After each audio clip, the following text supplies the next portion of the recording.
जय हिंद दोस्तों मैं आपको आज इसमें बताऊंगा। यहाँ पे आप लोग एंजल वन पे यदि आप लोगों ने डीमेट अकाउंट को ओपन किया होगा तो वहाँ पे यदि आप लोग ट्रेडिंग नहीं करते होंगे ना, अपने समय बैलेंस बैलेंस को डिपॉजिट करते होंगे तो यहाँ पे देख रहे मेरे पास में क्या है कि मैं इसमें इतने समय कुछ नहीं कर रहा, तो मेरे पास देखो बैलेंस जो है निगेटिव ये शो कर रहा है। तो देखो आज मैं आपको इसमें पूरी फुल इन्फॉर्मेशन दूंगा कि जो डीमेट अकाउंट वाले होते हैं ये चार्जेस अपना कैसे सब कुछ काटते हैं, तो सारी इन्फॉर्मेशन आपको इसमें मिलेगी। तो देखो एंजल वन पे मैंने जब डीमेट अकाउंट को ओपन किया हुआ था, ठीक है, तो इसमें 1 साल तक मेरे पे कोई ये माइनस में नहीं होता था। जैसे मेरे यहाँ पे 1 साल के ऊपर हो चुके हैं तो यहाँ पे देखो एएमसी का शायद चार्जेस हो सकता है, शायद इसमें एएमसी का चार्जेस हो सकता है जिसमें नेगेटिव बैलेंस शो करता है। क्योंकि यहाँ पे जो डीमेट अकाउंट होते हैं ये कभी आपके अकाउंट को बैलेंस से मतलब आपके अकाउंट से नहीं काट पाते हैं। क्यों नहीं काट पाते? क्योंकि वहाँ पे ऑटोपा का सिस्टम नहीं होता है, उसको वेरीफाई पहले करना पड़ता है तो तब काटा जाता है। तो ये मेरे हिसाब से यही एक मैंने का कारण है कि देखो यहाँ पे नेगेटिव बैलेंस शो करता है, ठीक है। इन्होंने अपने जो चार्जेस का वसूलने का तरीका बनाया हुआ है, शायद वो यही तरीका है कि इसमें आप लोगों को नेगेटिव बैलेंस करके ना आपसे मतलब यहाँ पे वसूला जाए। क्योंकि यहाँ पे जो मेरे पास एमसी चार्जेस है वो तक अभी मेरे अकाउंट से नहीं काटा गया हुआ, ठीक है। क्योंकि जब मैंने यहाँ पे पहले डीमेट अकाउंट ओपन किया हुआ था तो एंजल वन की तरफ से पहले एमसी चार्जेस था, इतने समय फ्री किया हुआ है। कभी कभी ये ऐसे ही ब्रोकर करते, कभी फ्री करते हैं फिर ऐड कर देते हैं, तो इनके पास यही प्रोसीजर चलता रहता है। तो ठीक है, तो ये मेरे पास यही मतलब दिखा रहा, देखो निगेटिव बैलेंस दिखा रहा।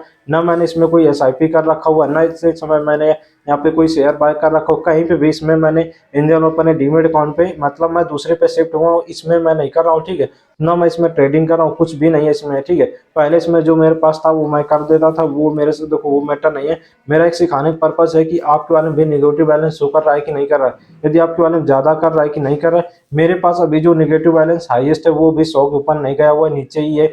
मतलब ये धीरे धीरे करके हमें लगता है अपना जो भी चार्जेस है वो वसूलते हैं, ठीक है। यहाँ पे उनको कुछ प्लेटफॉर्म चार्ज भी हो सकते हैं कि यदि आपने डीमेट अकाउंट ओपन किया होगा उससे रिलेटेड भी हो सकता है। क्योंकि यदि इनको एएमसी चार्जेस भी काटना है तो उसको डायरेक्ट काटना चाहिए। बाकी ये धीरे धीरे क्यों काटते हैं, इसका देखो मेन कारण क्या हो सकता है, क्योंकि इसमें वो लिखा भी नहीं निगेटिव बैलेंस करते। मेरे पास ये निगेटिव बैलेंस सेकंड टाइम हो चुका है।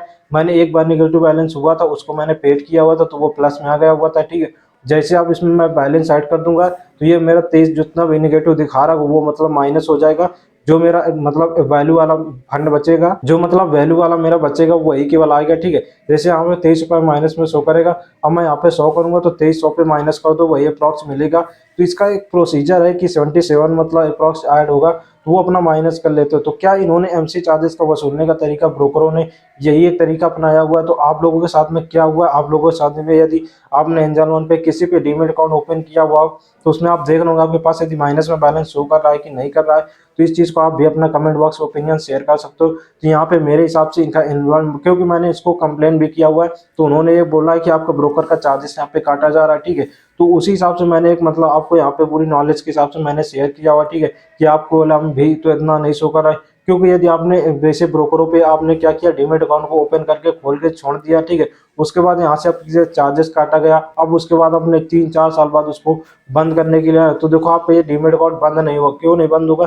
क्योंकि आपको जो माइनस में आपका बैलेंस शो कर रहा है उसको पहले आपको पॉजिटिव करना पड़ेगा, प्लस में लाना पड़ेगा, उसको जीरो जीरो करना पड़ेगा, तभी आपका डीमेट अकाउंट ओपन होगा।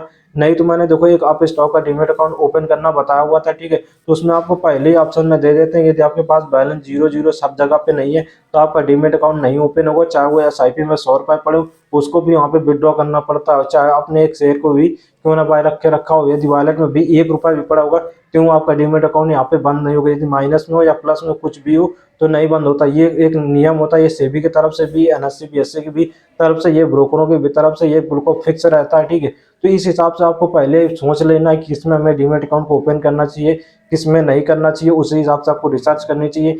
जब तक आप इसको यूज करो तब तक करो, उसके बाद इसको तुरंत आपको क्लोज कर देना चाहिए। मेरे पास एक चीज और कमेंट आता है कि यदि मैंने इसमें डीमेट अकाउंट को अपना क्लोज कर दिया, दोबारा मैं इसमें रीओपनिंग करना चाहता हूँ तो क्या कर सकता हूँ? बिल्कुल ऐसा नहीं है। यदि आपने अपने डीमेट अकाउंट को क्लोज कर दिया फिर इसको ओपनिंग करना चाहते हो तो आप बहुत आसानी से कर पाओगे। उसमें कोई बॉन्ड नहीं होता है कि आपने जैसे एंजल वन मैंने डीमेट अकाउंट को ओपन कर लिया, उसके बाद मैंने इसको ब्लॉक कर दिया, फिर मतलब बंद करा दिया, उसके बाद मैं फिर उसमें ओपनिंग करना चाहता हूँ तो आराम से कर सकते हो। ऐसा कहीं नियम नहीं होता। जैसे मैं आपको एग्जांपल दे दूं, आपने किसी बैंक में खाता खुला लिया, उसमें आपने बंद करवा दिया, दोबारा उसमें अकाउंट ओपनिंग कराने जा रहे हो तो आपको मतलब बिल्कुल नियम है, आरबीआई की तरफ से गाइडलाइंस आपका ओपन हो जाता है। तो देखो मैंने इसको निगेटिव बैलेंस से रिलेटेड, चार्जेस से रिलेटेड आपको बताया हुआ कि ब्रोकर यहाँ पे अपना पैसा कैसे वसूलते हैं। क्योंकि यहाँ पे ऑटो पे से इन्होंने कभी आपके अकाउंट से बैलेंस को नहीं काटा होगा, ठीक है। यदि आपने ऑटो पे को लगाया होगा तभी आपका एमसी चार्जेस जो भी इनका ब्रोकरेज चार्जेस होता है वो अकाउंट से काटा जाता है, नहीं अपने वॉलेट से ही पैसे को यहाँ पे वसूलते हैं। ये एक नियम है, ठीक है। यदि आप लोगों के साथ में आपके बैंक से कटा हुआ है तो कमेंट बॉक्स में यस या नो लिख के भेज सकते हो, कितना कटा, सारी इन्फॉर्मेशन आप लोग यहाँ पे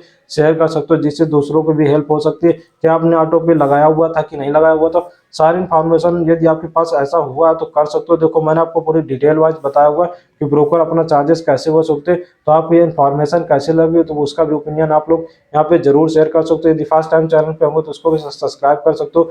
वीडियो आपको हमारे कैसे लगते हो उसका भी ओपिनियन आप लोग जरूर शेयर कर सकते हो। वीडियो को लाइक भी कर सकते हो, अपना ओपिनियन जरूर शेयर करना जिससे दूसरों की भी यहाँ पे हेल्प हो सकती है। तो यहीं से मैं अपने वीडियो को विराम करूंगा। जय हिंद दोस्तों।